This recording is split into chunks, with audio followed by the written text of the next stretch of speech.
Before we begin, I think it's important for me to just give you a little bit of context on who I am. So, hello. My name is Andrew Weir, and some of you may know me as a filmmaker, and listen, while I certainly am, I'm also a soccer player, a brother, a CAP advisee, and I'm a high school senior here at Detroit Country Day School. In this short video, I'll be talking about some of my experiences, what I've learned, and my top 5 tips to succeed, and be happy while doing it. So, without further ado, let's get into it.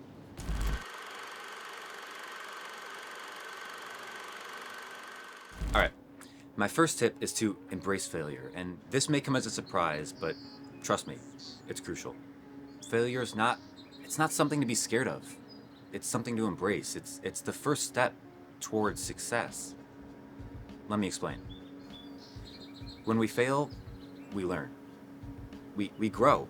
I mean, think about it. Every mistake, every setback, it's an opportunity for growth. Capitalizing on our failures is the fastest and most effective way towards success. But we can't start taking advantage of this until we really understand how do we recognize failure. Failure comes in many forms. And yes, there are the obvious ones like failing a test or losing a soccer game.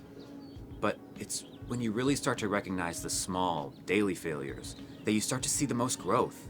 I mean, looking for ethical failures like struggling to do the right thing, or personal failures like spiraling or feeding negative thought habits in your day-to-day life will change you tremendously. I have failed so many times. So many times. I mean, heck, even in this past year, I've failed so many times. But I've learned and grown so much from these failures. I would encourage you to stop fearing failure and start embracing it. I mean, welcome it into your life. The act in and of itself of seeking out failure, of pushing yourself past your mental limits, this is what allows you to make progress and change how you see yourself. You'll start to notice that you're turning into a person who's more open-minded and willing to try new things.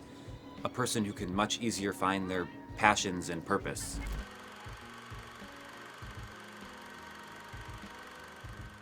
Our second step to success is the concept of kindness.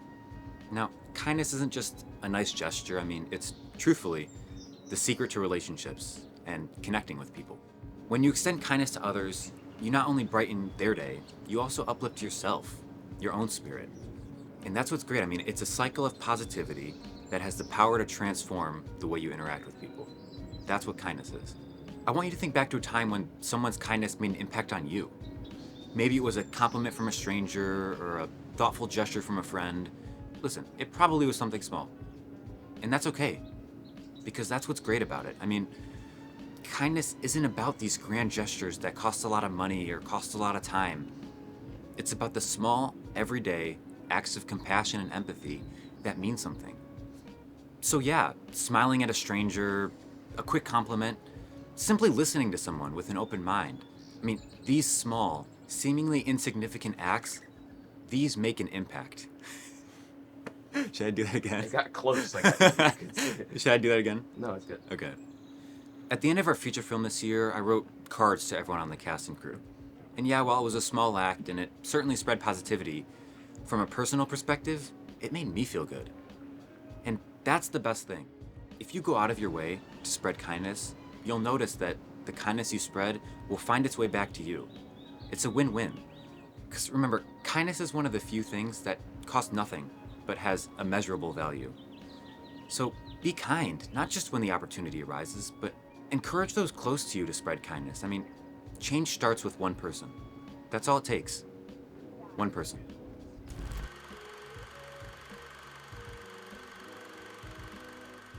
Okay, this next one is one that I've implemented into my life pretty recently, maybe 5 or 6 months ago. I was really struggling with time passing so quickly. I mean, even the thought alone of just leaving for college in a few months and leaving everyone I know and everything I know behind is scary. It scared me. So I needed to find a way to better handle myself, to better handle these emotions and to live in the moment more and to really appreciate where I am. So I started keeping a journal. And what I did in that journal was not just write about my day or what I ate. I wrote about what I was grateful for. And I could be writing about huge things like the fact that I get to go to Country Day or the opportunities that it provides me, or I could be writing about small things that a lot of us take for granted, like the fact that I'm able-bodied, or the fact that I have brothers, or the fact that my parents give me so much freedom. The key here is to focus on the positive parts in your life and write down what they mean for you. And it can be even the absence of negative things. Like, for example, waking up with a stuffy nose sucks. I mean, it's uncomfortable, it's annoying, and it can happen on any day. But a lot of times, most of us take for granted the fact that we don't have a stuffy nose. You'll wake up one morning and say, oh my gosh, this sucks, I have a stuffy nose. But when you wake up without one, you're not like, man, I'm so grateful I don't have a stuffy nose. And that's the thing, most people don't express gratitude for the little things on a daily basis. And I totally understand. I mean, it's super easy in an environment like this, especially Country Day, to always be comparing yourself to others and be super competitive. It's so easy to look at what you don't have that sometimes we forget to focus on what we do. Practicing gratitude is the key to living in the moment, to recognize how blessed you are. And it certainly helps you have a more positive outlook on life. I mean, what we're doing is we're focusing and giving time and attention to the stuff that we do have that does matter, and blocking out the stuff that we don't have, the stuff that doesn't really matter, the bad things.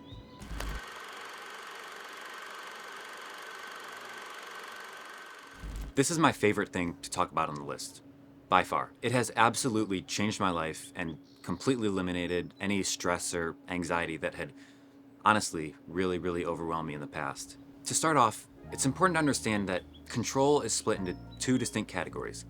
Either something is in your control or it's out of your control.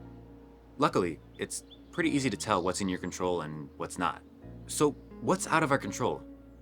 Well, the answer is pretty much everything.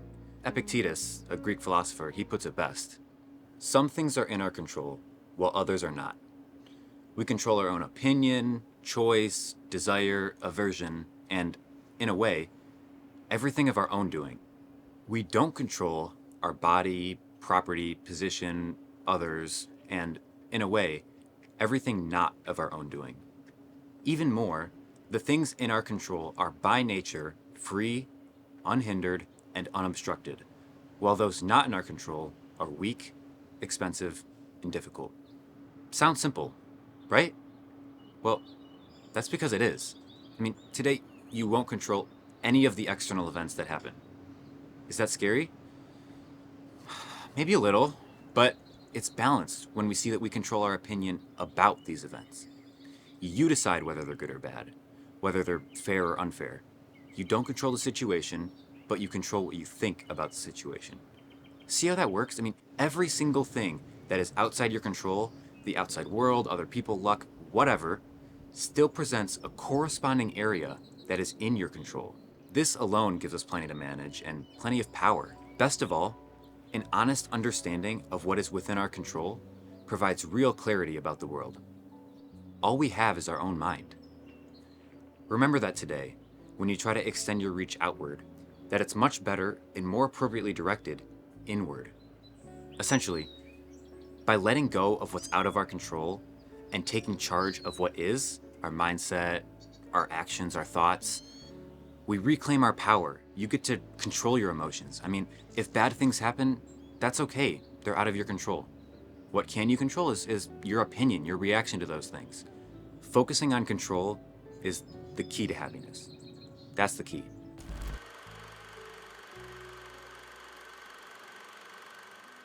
So, all of these tips have pretty much one thing in common. They all have to do with our mindset, the way we think about and approach things.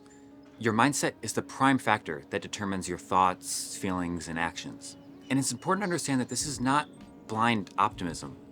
Rather, it's acknowledging both aspects, the good and the bad, and choosing to surround yourself with the positive things. We don't blindly follow positivity to create a fake, perfect reality. No, we take the truth and we choose the best outcome depending on our options. This is optimistic realism. This is in our control. Anyone who applies these principles will be able to take advantage of what's in their control and let go of what's not in their control. It will allow them to choose their mood, feel their emotions, and choose happiness and kindness. It lets them live in the moment and appreciate those around them, take advantage of the opportunities presented. They will view challenges as opportunities for growth, setbacks as temporary obstacles, and failures as valuable lessons. It allows them to stay strong even in tough moments, and it lets them ultimately succeed. Fixing your mindset is the key to success.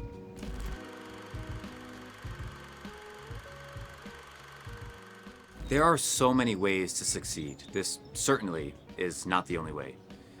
However, in my personal experience, this is the most effective and healthy way to approach it. I would encourage everyone to keep an open mind and try to apply some of these principles into your daily life. What works for me may not work for you, and that's okay. But you won't know unless you try. Remember, your perspective builds your reality. So start with that, then go change the world.